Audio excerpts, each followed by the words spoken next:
Alors. Bonsoir, oui, bonsoir. Alors. Bonsoir. Béline. Oui. Mamie, Mamour, je dois vous appeler comment ce soir? La Virago. Ou la coquette.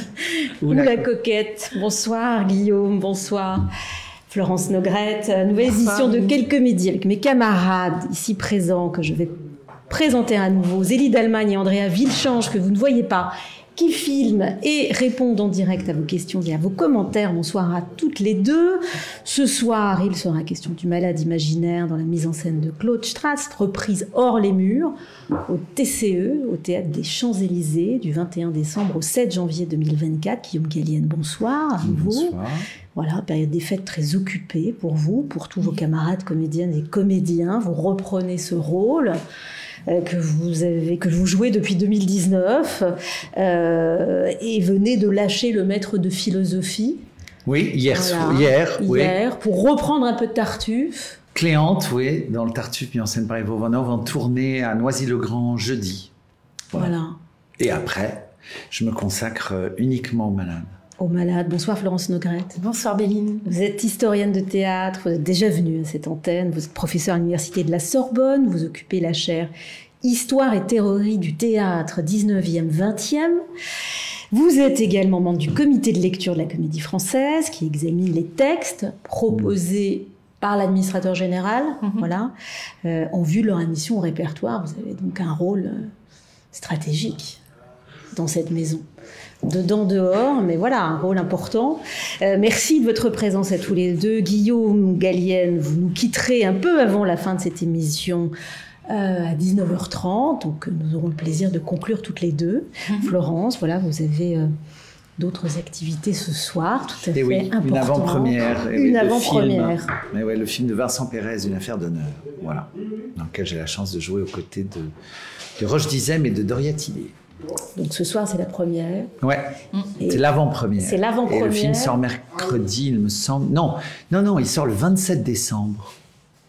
Voilà. Vous jouez de l'épée. Sur nos écrans, je joue de l'épée. Je tire à peine, mais je joue un tireur, je joue un maître d'escrime. Mais moi-même, on me voit pas tellement. Je suis surtout témoin. C'est vraiment comme un rôle de confident en tragédie. Voilà. C'est une tragédie ? Finalement, non. Mais c'en est une au début. Et moi, je suis vraiment comme le confident. Et voilà. Alors, Le malade imaginaire, mise en scène de Claude Strass. Une mise en scène qui a été créée en 2001. Ouais. Qui a donc 22 ans, bientôt 23. A été jouée plus de 500 fois à Richelieu, en tournée, en France, à l'étranger, par des générations successives de comédiennes et de comédiens du français. Quelles sont, et ça c'est une question ouverte peut-être à tous les deux, mais quelles sont les qualités requises pour qu'une mise en scène perdure de cette façon-là, que l'on puisse changer intégralement la distribution sans dommage? C'est je crois, pas rare dans l'histoire, mais assez rare quand même dans la pratique du français. Mais c'est souvent quand la lecture ne se veut pas, entre guillemets, moderne, ni trop classique, c'est-à-dire qu'on n'est pas dans le côté muséologique de la chose, avec des jabots et tout ça, mais on n'est pas non plus habillé en cacatoès, avec un parti pris radical, ou... Non, elle est d'une grande délicatesse, cette mise en scène, elle est très raffinée, vraiment très raffinée. C'est-à-dire ? Mais c'est-à-dire que que ce soit entre le choix des lumières, des teintes, des costumes, des mouvements, des déplacements, tout ça est très élégant. La musique, notamment, qui a été recréée, ça a été vraiment très élégant, très raffiné. Et puis elle est indémodable parce qu'elle ne se voulait pas à la mode. Claude Strass avait une idée comme ça des classiques de Molière notamment. Il disait les jeunes entrent toujours en courant chez Molière.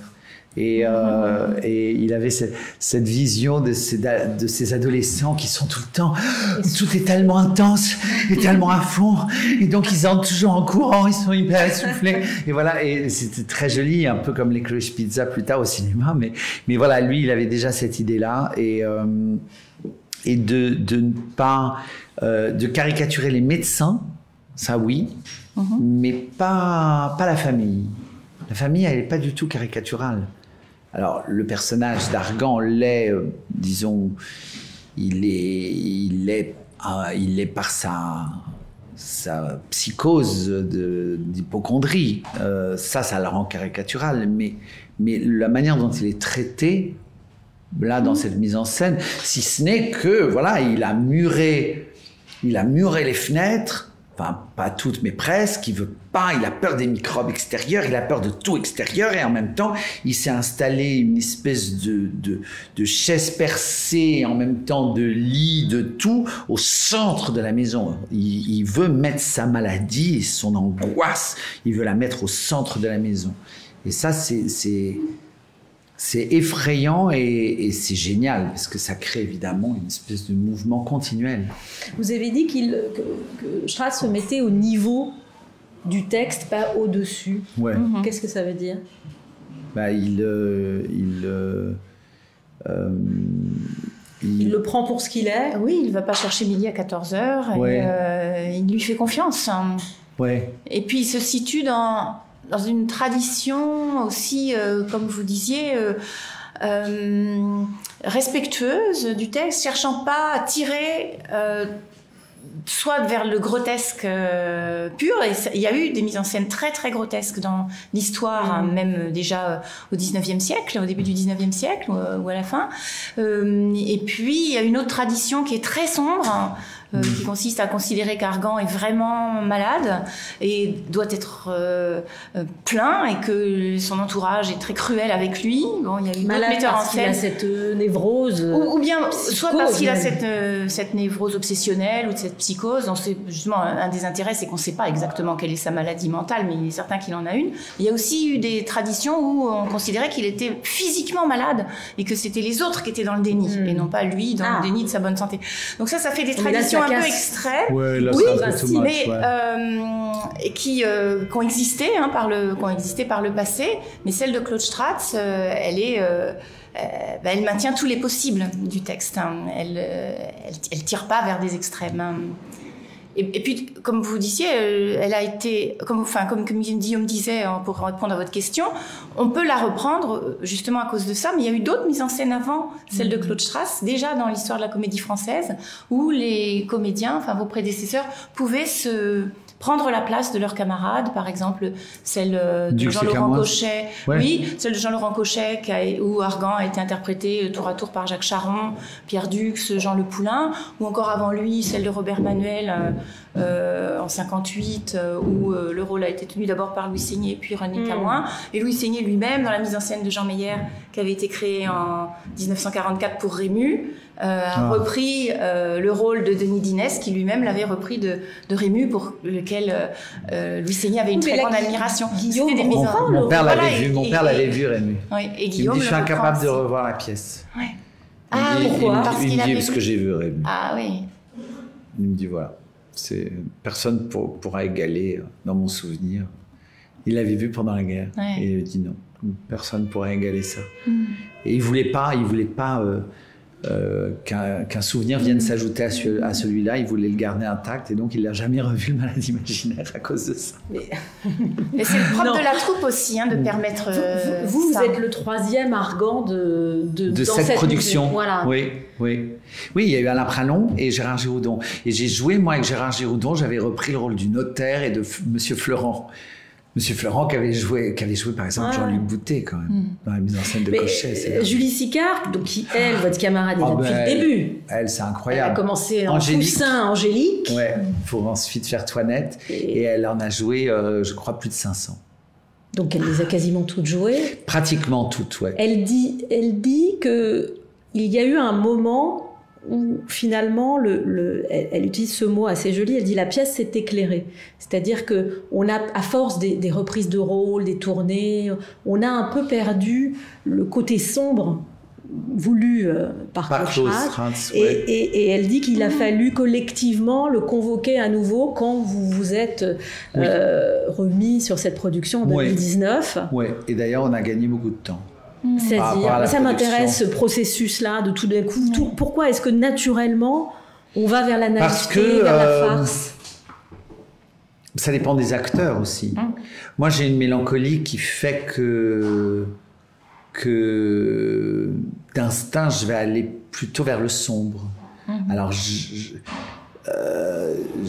garde la naïveté qui peut faire rire et tout ça, bien sûr, mais quand même, moi je vais vers le sombre.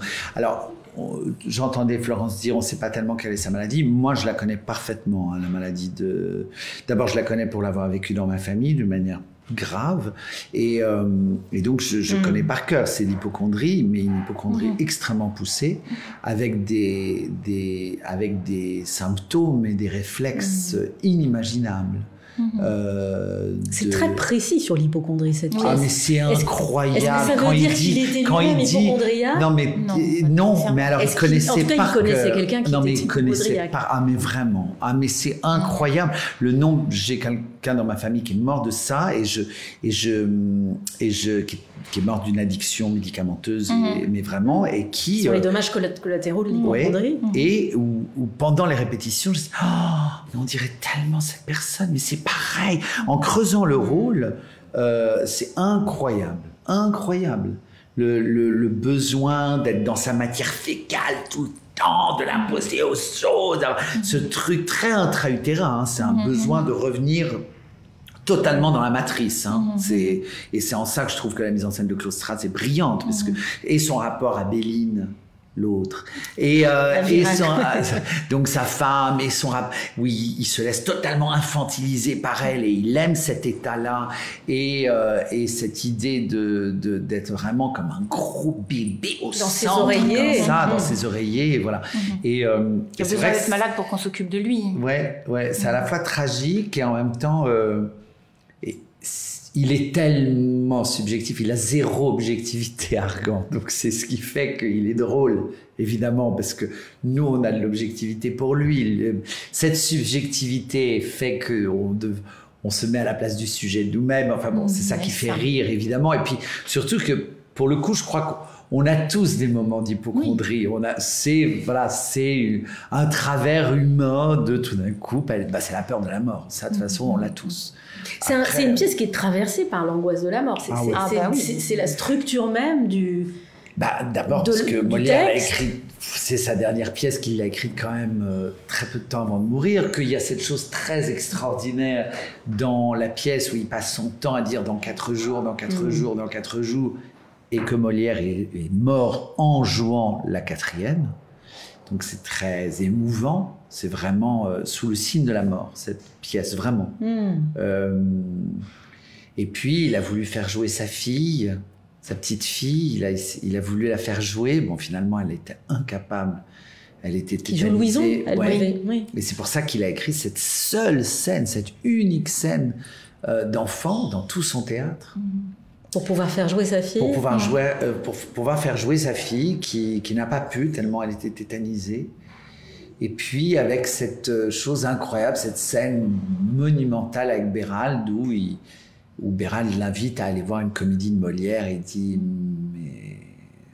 Et là, il se tue lui-même en disant, et si je l'avais devant moi, je lui dirais crève. Il s'écrit ça à lui-même quand même. Au-delà, donc c'est la dernière pièce de Molière. Il meurt effectivement le soir de la 4e d'une infection pulmonaire, donc une fluxion de poitrine. Fluxion. Au-delà du côté presque ésotérique de la chose et de cette mise en abîme de lui-même, de l'homme qu'il a été, enfin de l'écrivain. Est-ce que c'est une pièce qui, dans le répertoire de Molière, a une place à part? Est-ce que c'est une pièce différente? C'est à la fois une pièce très semblable, hein, parce que c'est une comédie-ballet qui a été faite par Molière un peu sur le modèle du bourgeois gentilhomme, en reprenant la cérémonie finale, mais c'est un autre type de cérémonie. Dans le bourgeois gentilhomme, Monsieur Jourdain devient Mamamouchi, enfin est élevé au grade de Mamamouchi, et là, dans le Malade imaginaire, Argan est élevé au grade de docteur. Il y a beaucoup de...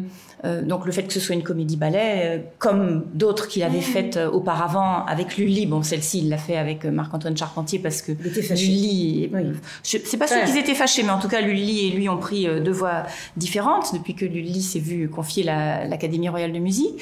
Il y a des tas de schémas dramatiques qui sont les mêmes, par exemple le prétendant fâcheux, les deux prétendants, le fâcheux et puis celui que la jeune fille aime, la scène où la servante cherche à faire entendre raison au père pour marier sa fille à celui qu'elle aime et non pas lui imposer un mariage forcé.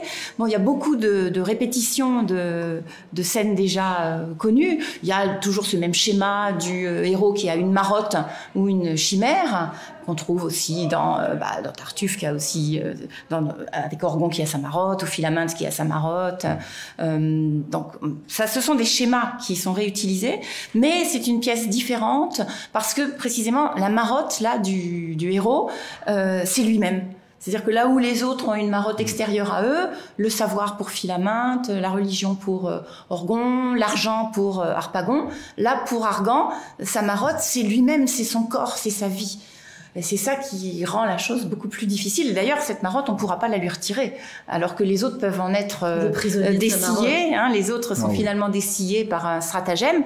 Lui, le seul stratagème qu'on trouve, il y a une des deux intrigues qui est le mariage de la fille. Bon, ça, c'est la scène de contrefaire le mort. Voilà. Mais l'autre, la scène où il contrefait le mort, qui permet de résoudre cette intrigue-là, ça y est, il est dessillé sur sa femme, Béline, et éclairé sur sa fille. Mais l'autre marotte, d'être malade, il la garde jusqu'à la fin. Hein. Il dit à son frère, il dit, voyez-vous, j'ai sur le cœur toutes ces maladies que j'ignore, que je ne connais pas, toutes ces maladies que je ne connais pas. Mais il dit, c'est pas dans le corps, il dit, c'est sur le cœur que je les ai. Ouais. Et ça, il ne peut pas guérir, il peut pas en être guéri. J'ai sur le cœur toutes ces maladies que je ne connais pas. Ouais. C'est de la mélancolie absolue. Ah oui, moi je passe en tout cas dans des gouffres de mélancolie. Dans le rôle, c'est évident. Ah oui, il y a des moments, il plonge. C'est pas si drôle à jouer Argan. Non, pas du tout. Pas du tout. Il y a une... Vous amusez plus avec le maître de philosophie dans mais après moi c'est mon métier, moi j'adore ça, j'adore exprimer le monstre, là son monstre à lui, c'est cette hypocondrie et cette peur, panique et cette mélancolie, c'est plusieurs facettes. Hein. Il y a plusieurs facettes entre l'émerveillement, le côté acariâtre, le côté assez radin aussi. Qui est souvent lié à l'hypocondrie. Oui, parano, voulant garder les choses, et puis en même temps une espèce de malaise vis-à-vis des gens sains, une espèce de malaise, et puis la peur des médecins, être impressionné, et puis être impressionnant, et être tout d'un coup désespéré avec son frère notamment. Il dit, mon frère, je n'en puis plus. On a l'impression qu'il s'est vidé à vue d'œil. Il devient livide. Et en même temps avec une tendresse incroyable avec sa fille, avec Louison, alors que quand même il la bat à un coup de verge, mais il est attendrissant. Il est attendrissant, ce bonhomme. On se projette en l'urgence, parce qu'il y a une espèce d'urgence comme ça. La peur de la mort. Il faut que sa fille, Marie, épouse un médecin tout de suite, parce qu'il va mourir, parce qu'il est persuadé qu'il va mourir. Il faut qu'il se marie dans 3 jours, parce que dans 4 jours, il risque de mourir. Oui, il le dit. Cette urgence, est-ce qu'elle structure finalement le rythme de la pièce, et est-ce qu'elle n'écrase pas peut-être la psychologie qu'on pourrait... c'est pas une pièce très psychologique, même si... En fait, on la comprend, la psychologie, mais ça, c'est le génie de Molière. Alors ça, le génie de Molière, c'est que ça va à 2000 à l'heure, l'humeur, et en fait, non, la pensée, la profondeur de l'humanité de chacun de ces personnages est tellement là, mais tellement là... Il n'y a pas besoin de la développer. Non, pas du tout besoin, on le sait tous. On l'a tous en nous, et on reconnaît, on se reconnaît immédiatement. Ça, c'est une modernité incroyable. C'est ce qui fait d'ailleurs que les jeunes sortent régulièrement de la Comédie Française en disant, quand on joue Molière, le nombre de fois qu'ils sortent en disant, vous avez changé le texte. Tellement ça leur semble moderne. En fait, c'est nous. C'est-à-dire, c'est un ridicule, comme Monsieur Jourdain d'ailleurs, qui est un ridicule. Tous les héros comiques qu'il interprétait lui-même sont des ridicules, mais c'est nous, c'est notre ridicule. C'est pas le ridicule du voisin. Guillaume, vous avez dit que vous aviez un rapport, j'ai lu ça, un rapport immédiat, presque contemporain à l'œuvre de Molière, justement. Ouais. C'est presque un lien vivant.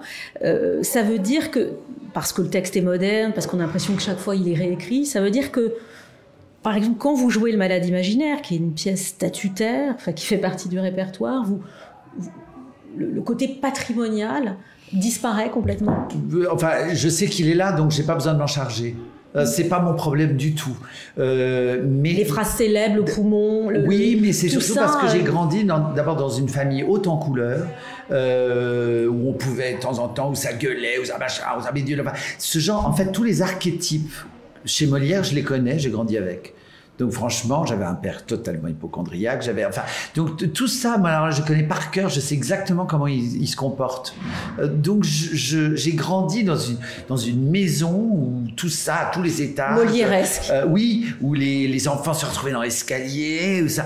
Donc je connais par cœur. Donc pour moi, c'est tout à fait d'actualité et donc, que ce soit dans le minable, dans le tyrannique, dans le malin qui essaie de se débrouiller comme il peut de tout ça, que ce soit le côté ancillaire, je connais. Donc, vous dites, j'aime vivre dans la proximité de son humanité bouleversante et réconfortante.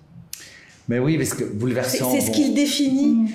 Le mieux, finalement, c'est ce qui définit le mieux son œuvre, cette humanité réconfortante, c'est ce qui fait que c'est réconfortant dans le sens que... C'est des blockbusters sur blockbusters, Molière. Non, mais c'est que c'est réconfortant dans le sens que on n'est pas seul. Voilà. On dit, oui, comme quand on lit Proust, on n'est pas seul. C'est ça. Oui, mais ça, c'est encore autre chose. C'est encore d'autres...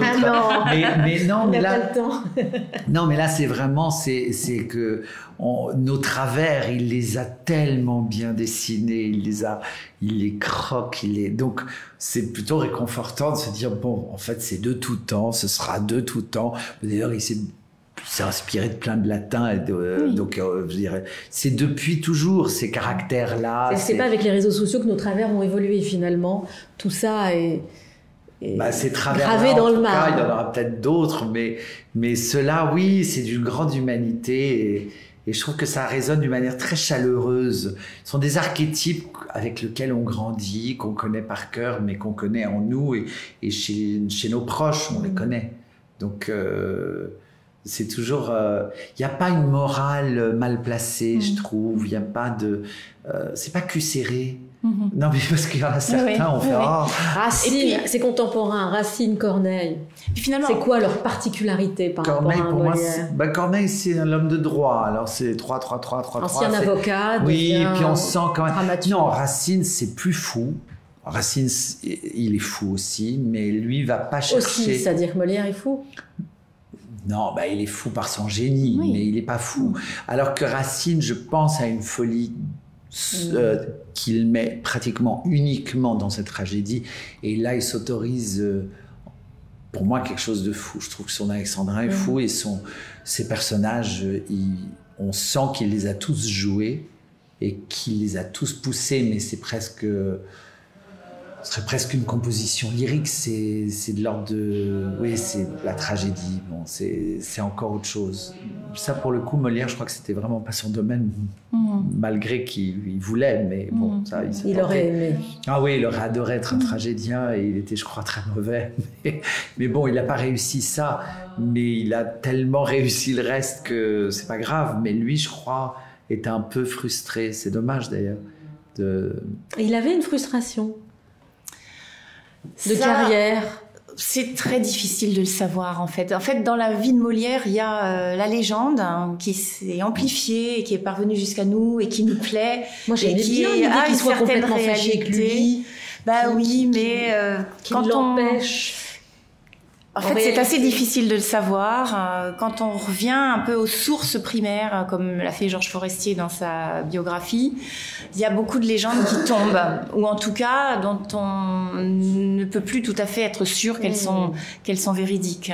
Donc, est-ce qu'il a été trompé par sa femme Armande? Pas forcément. Non, c'est pas parce qu'elle était plus jeune que lui qu'elle a été voir ailleurs. Pas nécessairement. Est-ce qu'il était lui-même hypocondriaque? C'est pas certain non plus. Est-ce qu'il était... En tout cas, il avait une expérience de l'hypocondrie, si ce n'était lui. Oui, voilà, un savoir de la chose. Mais on en parlait à l'époque. La mélancolie hypocondriaque, ça faisait partie. C'était une expression qu'on employait à l'époque pour parler de ce genre de pathologie. Il fait un dessin tellement extraordinaire de chacun de ces archétypes. Il aurait eu vraiment énormément de travers, cet homme, s'il avait fallu que tout bon dessin, il est lui-même. Ça ferait beaucoup quand même. On a eu tendance à projeter les personnages de Molière sur lui en supposant qu'il s'était lui-même projeté sur eux. Ouais. Mais il y a beaucoup de choses qu'il reprend à des traditions aussi, des traditions du théâtre antique, de la comédie de Terence ou de Plaute ou de la commedia dell'arte, le vieillard amoureux. Bon, ça c'est un lieu commun de la commedia dell'arte qu'il reprend, mais qu'il reprend génialement. Vous êtes le 3e Argan de Claude Stratz, mais pas le 3e Argan de cette pièce. Beaucoup d'interprétations, beaucoup de mise en scène. Est-ce qu'une interprétation comme celle de Guillaume, qui est saluée, c'est vraiment un grand succès, est-ce qu'une grande mise en scène laisse des traces sur une pièce? C'est-à-dire, est-ce que finalement, cette sédimentation permet au texte, au grand texte, d'éviter la pétrification? Qu'est-ce que vous en pensez? J'ai vu un documentaire sur un comédien allemand qui s'appelle Lars Heidinger, qui travaillait avec Ostermayer et qui dit, mais moi je suis Hamlet, et je pense que mon Hamlet va changer quelque chose à Hamlet. Bien sûr. Alors... il est sans filtre, alors il parle comme ça. Oui, mais Lars, il a raison, parce qu'ils ont travaillé énormément avec Thomas Ostermayer et ils ont créé en effet un Hamlet surprenant parce que fait à que 6 personnages, gardant la tradition brechtienne d'un Hamlet gros et puis machin. Bon bref, mais puis la pensée, ils ont répété 6 mois et tout ça. Moi, je m'inscris dans une continuité. Je suis pas du tout. Je ne pense pas que je change quoi que ce soit. Mais en revanche, de faire qu'un texte ne tombe pas dans les oubliettes en étant rejoué, réincarné d'une manière présente, tel que j'essaye de faire. Je ne veux pas m'inscrire dans un truc de muséologie, ça ne m'intéresse pas. Mais je ne prétends pas non plus révéler une nouvelle couleur. Je suis l'Argan que je suis parce que j'ai lu les livres que j'ai lus, parce que j'ai l'expérience ou le vécu que j'ai, et ça inscrit des choses, ça va colorer mon Argan forcément de certaines choses. Il y a à la fois une espèce d'enfance chez moi. Et en oui, parce que vous disiez, je vais du côté sombre, mais il y a une j'ai ça, je trimballe des choses qui font que ça donne cet éclairage-là à Argan, mais je ne crois pas que ça change quoi que ce soit. Après, moi, je me souviens de mise en scène. Il y a par exemple des spectacles que je n'ai pas vus parce que je n'étais pas encore rentré dans la maison, que des anciens camarades m'ont décrit, et j'ai l'impression de les avoir vus parce qu'ils avaient tous les camarades qui m'ont décrit ce spectacle-là avaient tous la même énergie au moment où ils me l'ont décrit. Donc mais ça laisse forcément des traces sur celles et ceux qui vont venir ensuite. Oui, bien sûr, ça laisse des traces. Mais de là à dire que moi, ça va changer, non. Je pense que il y a des mises en scène qui restent. En effet, celle-là, ça fait 22 ans qu'on la joue. Ça, c'est sûr que ça marque quand même. C'est assez rare. Oui. Les spectacles qui se jouent plus de 20 ans au français, il n'y en a pas tant que ça non plus. Il y a eu L'Avare, j'imagine, au Sillon, le Cyrano de Bergerac. Mais bon, c'est quand même très rare. Donc, ça, c'est c'est génial de s'inscrire là-dedans. Ah, oui. Mais ce qui est génial surtout, moi, c'est de devoir assumer cette plongée-là tous les soirs. C'est ça c'est ce pourquoi je fais ce métier aussi, de dire... Tous les soirs, je vais emmener, là en plus au Théâtre des Champs-Élysées, il y a 1800 places. Tous les soirs, je vais emmener... C'est-à-dire 1000 places de plus qu'ici. Voilà, et donc tous les soirs, je vais emmener tous ces gens dans dans cette espèce de gouffre de noirceur et en même temps de folie et d'absurde et de ridicule et de drôlerie. Et non, moi, ce qu'on m'a dit sur mon interprétation, c'est que des gens de la maison m'avaient dit, je ne m'étais pas rendu compte à quel point c'était un rôle d'écoute. Ah oui, mais ça change forcément la suite. Et moi, j'y ai pas pensé comme tel, mais c'est vrai que l'acte 2, Argan passe son temps à subir les autres. Et à réagir comme il peut, mais alors vraiment comme il peut. Il patauge complètement et tout est... Et en fait, c'est un rôle d'écoute. Et ça, voilà, ça c'est intéressant à creuser peut-être, en disant, tiens, si on en fait un rôle d'écoute. Et l'heure me dit... Écoute, il faut que tu y ailles. Bon. Merci infiniment. Merci Guillaume. Bonne fin d'émission. Merci beaucoup. Bonne avant-première. C'est gentil. Merci. Merci d'être passé. À bientôt. À bientôt. À bientôt. Nous voici toutes les deux. Alors maintenant, on va pouvoir parler de Guillaume dans son dos. Non, mais cette question, elle est... en fait, il ne peut pas y répondre lui-même. Oui. C'est compliqué. Oui. Mais c'est vrai que Guillaume a une finesse de jeu extraordinaire. C'est-à-dire que il peut à la fois être par moments extrêmement colérique, ce qui est le cas d'Argan, et puisqu'il a pu être le cas de certains de ses prédécesseurs qui ont pu le jouer beaucoup dans cette direction-là. Dans l'amertume aussi. Dans l'amertume, dans l'inquiétude, dans l'angoisse, dans l'autoritarisme, dans le remords, après qu'il a frappé Louison. C'est vrai qu'on dit souvent que Argan est un monomane, c'est sûr, parce qu'il a comme monomanie, comme obsession, comme marotte, sa santé d'un côté, et le mariage de la mort, le mariage de sa fille avec un apothicaire de l'autre, un médecin de l'autre, et puis éventuellement quand on lui propose lui-même de marier son autre fille à un apothicaire, il trouve que c'est une bonne idée, sa petite à un apothicaire, il trouve que c'est une bonne idée, mais c'est en réalité un personnage très très complet et très très contradictoire. Sa maladie elle-même est contradictoire. Alors ça, on peut se projeter. Et Guillaume a cette ouverture, cette finesse, cette délicatesse qui fait qu'on peut projeter de nombreuses contradictions du personnage qui sont les nôtres, au fond. On peut les projeter en lui. Il est, je vous prends un peu comme ça en côte, mais il est des pièces ou des grandes interprétations, des grandes mises en scène qui ont changé de façon notable la perception de l'œuvre. De vous parler du satin, par exemple. Ah oui, de pièces en général. Où, oui, il y a eu des... par exemple, dans l'histoire de Tartuffe, il y a eu la mise en scène de Jouvet, qui a renoué avec une tradition ancienne d'ailleurs, mais ça à l'époque on s'en est pas aperçu, on a cru que c'était lui qui l'avait inventé, qui consistait à faire crédit à Tartuffe de sa dévotion et de le considérer comme un vrai dévot. Alors que pendant des décennies et des décennies, on disait toujours que Tartuffe était un faux dévot, un escroc. Mais là, il y a vraiment deux traditions de jeu. Mais il y en a une qui s'était complètement perdue, c'était celle de le jouer en faux dévot. Et Jouvet, lui, a retrouvé cette tradition-là. Et au départ, la critique a pensé que c'était un contresens. Et puis en fait, en fouillant un petit peu, lui-même en expliquant qu'il avait décortiqué tous les a priori qu'on pouvait avoir sur Tartuffe comme escroc, alors qu'en réalité, on peut tout à fait considérer que Tartuffe est manipulé par Orgon, par évidemment essentiellement la femme d'Orgon. Donc oui, il y a des mises en scène qui changent de sens, qui changent le sens. Alors, est-ce qu'elles changent le sens de la pièce ou est-ce qu'elles changent le sens qu'on donnait jusqu'à présent à la pièce ? Ça arrive. Le Marchand de Venise, par exemple, c'est une pièce qui est à la fois a été jouée dans l'Allemagne nazie avec un très très grand succès, qui était la pièce qu'on jouait le plus sous le Troisième Reich, parce qu'on peut la jouer en considérant que Shylock est un personnage odieux, donc on peut faire une interprétation antisémite de la pièce, du Marchand de Venise, mais aussi le Marchand de Venise est la pièce qui a été le plus jouée pendant de nombreuses années dans l'État d'Israël à partir du moment de sa fondation. Et donc on peut aussi, en accentuant la fameuse tirade, Shylock dit qu'il est un humain comme les autres, qu'il a mal quand on le pique, qu'il pleure quand il est atteint.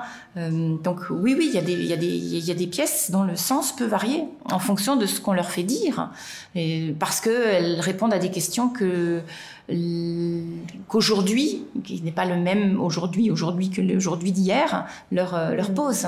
Oui, il y en a comme ça. Cette pièce, cette mise en scène de Claude Strass, donc a été créée en 2001. Oui. Elle ira au moins jusqu'en 2024, puisque la reprise du Malade imaginaire va durer jusqu'au 7 janvier 2024 au TCE. C'est extrêmement long. Les pièces sont, pour reprendre le vocabulaire de la comédie française, réformée généralement plus tôt. Est-ce que c'est une anomalie dans l'histoire contemporaine de la maison, ou est-ce que il y a des cas similaires, et sur quel type de pièce? Là, c'est un blockbuster, on sait que ça marche. Oui. On sait que si on programme le Malade imaginaire, on sait que ça va marcher, on sait que le public va venir. Bon, dans l'histoire récente de la maison, il y a eu Cyrano de Bergerac aussi, dans la mise en scène de Denis Podalides, qui a duré de nombreuses années. Michel Villermoz, mais avec moins Michel longtemps. Villermoz. Oui, enfin, moins longtemps. Ouais. Le bourgeois gentilhomme commence à être joué depuis plusieurs saisons aussi. Est-ce qu'il aura une longue... Dans la mise en scène de Valérie Le Sort. Dans la mise en scène de Valérie Le Sort et Christian Eck. Mais jadis, ça arrivait très très souvent que des mises en scène durent 20, 30, 40 ans.